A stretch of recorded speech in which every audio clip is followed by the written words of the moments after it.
ஒரு பொண்ணை நான் வாலிபத்துல லவ் பண்ணிட்டு இருந்தேன். அந்த பெண் சொல்லிட்டாங்க, உனக்கு எனக்கு செட் ஆகாது. சல் சல் எஸ்டேட்டுக்கு அடிக்கிற களமருந்து, பூச்சி மருந்து தெரியுமா? களமருந்துன்னு வாங்கி எடுத்து கவக்குன்னு அடிச்சிட்டேன், குடிச்சிட்டேன். 3 ஜெனரேஷன் சிஎஸ்ஐ கிறிஸ்தவ குடும்பம். அந்த நீலகிரி பட்டணத்திலேயே மிஷினரிகளை கொண்டு வந்து ஊழியம் செஞ்ச குடும்பம். அந்த குடும்பத்துல பிறந்த உதவாக்கறேன் நானு. உனக்கு எதிராக எழும்புகிற ஆயுதங்களை வாய்க்காதே போக பண்ணுவேன். ஆனால் நீ பழி வாங்கணும். எப்படி தெரியுமா? நன்மை செய்வதினாலே. ஹல்லேலூயா.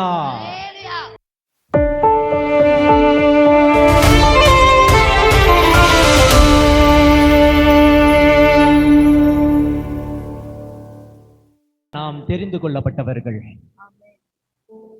நீ என்ன செய்யணும் தெரியுமா? உன் மனைவி உன்னை தள்ளி விட்டால நல்லது செய்ய 100 டைம். வேண்டான்னு சொன்னால நல்லது செய். புருஷன் தப்பு செஞ்சுட்டானா தள்ளி விடுறான், நல்லது செய். உன் சபை போதகர் உனக்கு உகந்து வரலையா, நல்லது செய். உன் குடும்பம் உனக்கு எதிராக பேசுதா, நல்லது செய். நீ வேலை ஸ்தலத்துல உன் மீது பழி பாவத்தை சுமத்துறாங்களா, நல்லது செய். நல்லது செய்வதன் மூலமாகத்தான் ஒரு கிறிஸ்தவன் பழி தீர்க்க வேண்டும். ஹல்லேலூயா சொல்லு.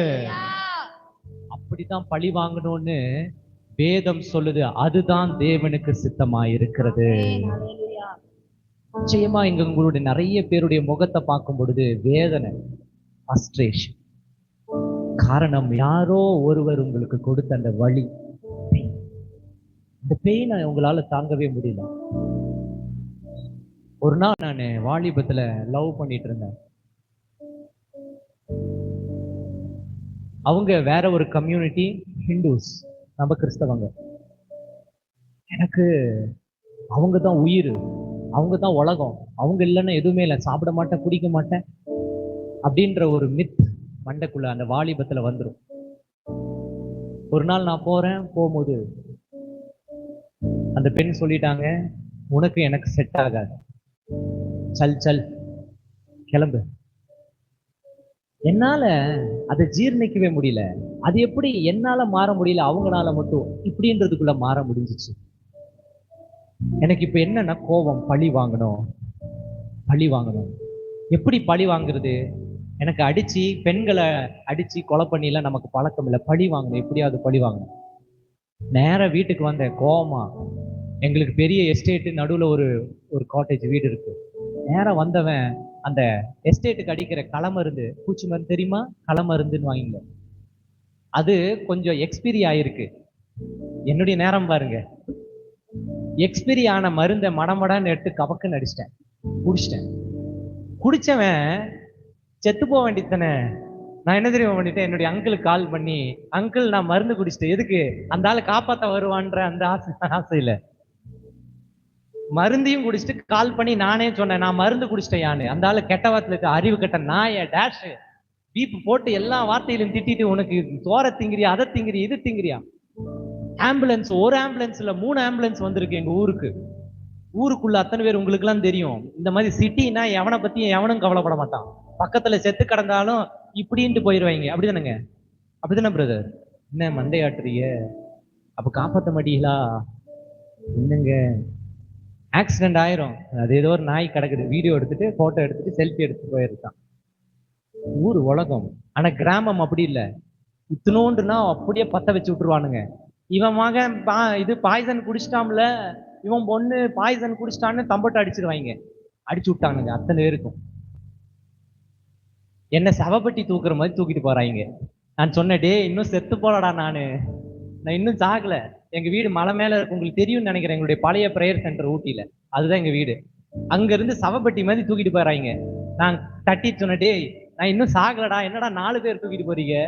கீழே இறக்கி அவனுக்கு சொல்றாங்க, டே இந்த மலையில தூக்குறத பெரிய விஷயம், கொன்னே விடு, வாயை மூடிட்டு வான்னு. கீழே கொண்டு போய் ஆம்புலன்ஸ்ல ஏத்திட்டு குயின் குயின் குயின்னு. எத்தனை பேருக்கு இந்த ஆம்புலன்ஸ்ல போய் அந்த அனுபவம் இருக்குன்னு தெரியல. உண்மையிலேயே ரொம்ப பெரிய மரண பயம்ங்க. ஆம்புலன்ஸ் நிச்சயமா காப்பாத்துட்டு தான் கூட்டிட்டு போறான். ஆனா அந்த சைரன் போடுறான் பாருங்க, சில நேரத்துல நான் செத்துட்டேன்னா உயிரோட இருக்கனானே தெரியாது. அந்த சைரனுடைய பவர் அந்த அனுபவங்க. நான் இங்க நிக்கிறேன், நான் தகுதி இல்லாமல் நிக்கல. அல்லேலூயா. சைரன்ல கூட்டிட்டு போறாங்க. அங்க இருக்கிற ஒரு ஆரம்ப சுகாதார நிலையம் சொல்லுவாங்க இல்லையா, அங்கிட்டு கூட்டிட்டு போறாங்க. அவன் கண்ணுல இழுத்து இழுத்து பார்த்துட்டு அந்த அம்மா என்ன சொல்லிடுச்சு, இங்கிட்டு முடியாது, இது போலீஸ் கேஸ், நீ எங்கிட்டு கொண்டு போ, ஊட்டி ஜிஹெச்சுக்கு கொண்டு போயிரு. அங்க கொண்டு போனோடனே என்ன, எனக்கு அந்த ரூம் எனக்கு அப்படி தோணுச்சு. நானு எதுவும் இது சொல்ல, அந்த ரூம் எனக்கு எப்படி இருந்துச்சுன்னா, இந்த மாட்டெல்லாம் அறுப்பாங்க தெரியுமா, அதே மாதிரி இருந்துச்சு. ஒரு ஸ்லாப், கருப்பு ஸ்லாப். என்னை கொண்டு போய் இந்த இப்படி போடுவாங்களா அந்த மாதிரி என்னை 2 காலு கையை பிடிச்சி போட்டாங்க. போட்டு சட்டையும் பேண்ட்டையும் கிழித்து. நான் சொன்னேன், டே எதுக்குடா சட்டை பேண்டை ஏன்டா கழட்டுறீங்க? அவனுங்கிட்ட ஒன்றும் பேச முடியாது, அவனுக்கு சொல்றதுதான். 2யும் கழட்டிட்டாங்க. இங்க இருந்து ஒரு 15-20 அடி பைப்பு, ஓஸ் பைப்பு விட்டாங்க பாருங்க உள்ள. எனக்கு என்ன பயம்னா, பின்னாடி வழியில வந்துருவான்னு பயம். அந்த அளவுக்கு உள்ள துருத்துறானுங்க. அனுப்புறோம் அனுப்புறோம் அனுப்புறோம் அனுப்புறோம், உள்ள போயிட்டே இருக்கு. ஒரு 2 பக்கெட் தண்ணி, ஏதோ தண்ணி ஊத்துனான். உண்மையிலேயே மருந்து குடிச்சு நான் சாக மாட்டேன்ற அந்த நம்பிக்கை. ஆனா இவன் ஓஸ் பைப் விட்டதுல எனக்கு என்ன தெரியுமா தோணுச்சு, அட கருமம் முடிச்சவன், செத்துறது நல்லதா இருந்துச்சு போலடா. அவன்கிட்ட சொன்னடே, நான் செத்து போக போறேன், என்னை விட்டு தொலைங்கடான்னு சொல்லி அங்க அவனுங்க அடிக்கிறாங்க, மூஞ்ச சப்பு சப்புன்னு தூக்கிட்டு போய் என்ன ஐசியூல போட்டு விட்டாங்க.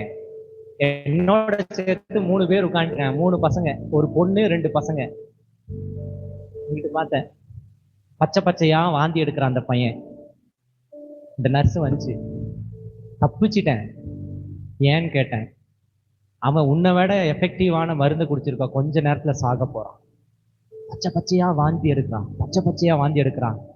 கண்ணு முன்னாடியே துடிச்சு துடிச்சு இறந்து போனான். கண்ணு முன்னாடியே கை கால் அடிச்சு அடிச்சு இறந்து போறான். எங்க அம்மாங்கெல்லாம் பெங்களூர்ல இருக்காங்க, நான் தனியா ஊட்டியில இருந்தேன். 3 ஜெனரேஷன் சிஎஸ்ஐ கிறிஸ்தவ குடும்பம். அந்த நீலகிரி பட்டணத்திலேயே மிஷினரிகளை கொண்டு வந்து ஊழியம் செஞ்ச குடும்பம். அந்த குடும்பத்துல பிறந்த உதவாக்கறேன் நானு. ஹல்லேலூயா. எப்படி ஒரு கேடு கட்டவன் பிறந்திருக்கும் பாருங்க.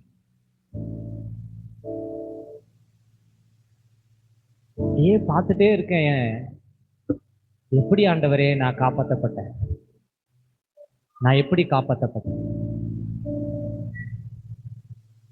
ஒரு வாரம் ஐசியூல, அங்கிருந்து என்ன மட்டை டிஸ்சார்ஜ் பண்ணாங்க. கீழே வார்டுக்கு வந்தேன், வீட்டுக்கு கூட்டிட்டு வந்துட்டாங்க. வீட்டுக்கு கூட்டிட்டு வந்ததுக்கு அப்புறம் தான் என் மனசுக்குள்ள என்ன தோணுதுன்னா, நான் ஏன் காப்பாற்றப்பட்டேன்னு தெரியல. அதுக்கப்புறம் பெங்களூருக்கு போயிட்டேன். கிட்டத்தட்ட 15 வருஷம் ஸ்கூல், இன்ஸ்டியூட்னு எக்கச்சக்க பணம், அதே பாவம், அதே கூட.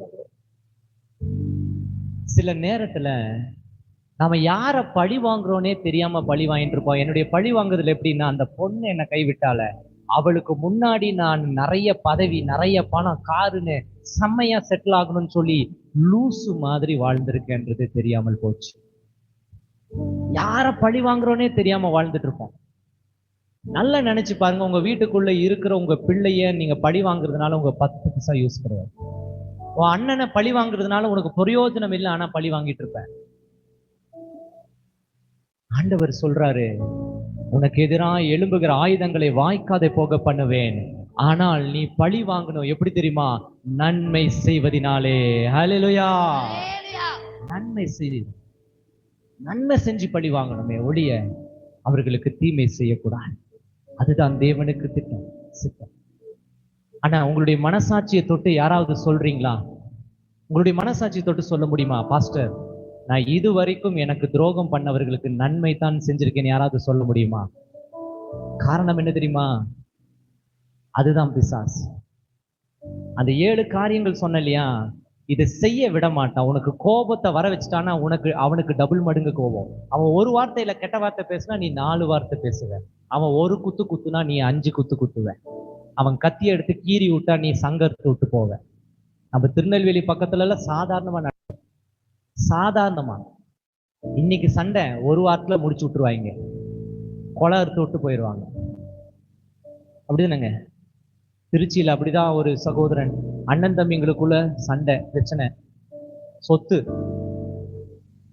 தம்பிக்காரன் என்ன பண்ணிட்டா, கொஞ்சம் துடிப்புனவன், கொஞ்சம் கோவக்காரன். என் அப்பா என்ன பண்ணிட்டாருன்னா, என் பையத்தான் என்னை வச்சு கவனிக்கிறான்னு சொல்லிட்டு அவனுடைய காணி நிலத்தையும் 3 மாட்டையும் இவன் பேர்ல எழுதி வச்சுட்டாரு. கோவக்கார பயவுல என்ன பண்ணிட்டா, நைட்டு அவங்க அப்பாவை கத்தி எடுத்து இந்த கோழியை அறுக்கிற மாதிரி முடிய பிடிச்சி கரன்னு தொண்டையை அறுத்து விட்டு அந்த தலையை எடுத்துட்டு போய் வேலிக்காட்டுக்குள்ள போட்டுட்டு போயிட்டான். வேலிக்காடுன்னு தெரியும்ல, நம்ம ஊர்ல தான் நிறைய இருக்குல்ல, வேலிக்காட்டுல போட்டுட்டு போயிட்டான். முண்டம் இங்க இருக்கு, தலையை காண தேடினாங்க. அதுக்கப்புறம் யாருன்னு பார்த்தா கண்டுபிடிச்சிட்டாங்க. கண்டுபிடிச்சு அவனை கூட்டிட்டு வந்துட்டாங்க. கூட்டிட்டு வந்து அரெஸ்ட் பண்ணி உள்ள கூட்டிட்டு போகும்பொழுது அந்த தம்பிக்காரன் போலீஸ் பிடிச்சு கூட்டிட்டு போறாங்க. பெத்த அப்பா, தோளில் சுமந்த அப்பா, அவனுக்கு அந்த உணர்வே இல்லை. அவன் ஜெயிலுக்கு போகும்போது அவன் திரும்பி நின்று அவனுடைய அண்ணனை பார்த்து, நிச்சயமா பரோலாவது வந்து உன் தலையும் நான் அறுத்து விட்டு போகாம விட மாட்டேன்டான்னு சொல்றான். உன் சங்கையும் நான் அறுக்காம விட மாட்டேன்றான். காரணம் என்ன தெரியுமா? ஒண்ணுக்கும் பெறாத செத்து போனா நீ போட்டிருக்கிற இந்த துணியை கூட எடுத்துட்டு போக முடியாதுன்றதை நம்ம உணரவே இல்லை. ஆனா பிசாசு என்ன தெரியுமா சொல்றான்? இது உன்னுடுது. என்னன்னு சொல்லுவான்? இது உன்னுடுது, உனக்கு சொந்தம். அதுக்காக நீ என்ன வேணா பண்ணு, நீ யார வேணா கொள்ளு. நம்ம பழி வாங்க சொல்றாரு ஆண்டவரு. ஆனா எப்படி தெரியுமா சொல்றாரு? இந்த உலகத்துக்கு கற்றுக் கொடுக்காததை கிறிஸ்தவர்கள் உனக்கு கற்றுக் கொடுக்கிறாரு. நன்மை செய், நன்மை செய். ஹல்லேலூயா, ஹல்லேலூயா.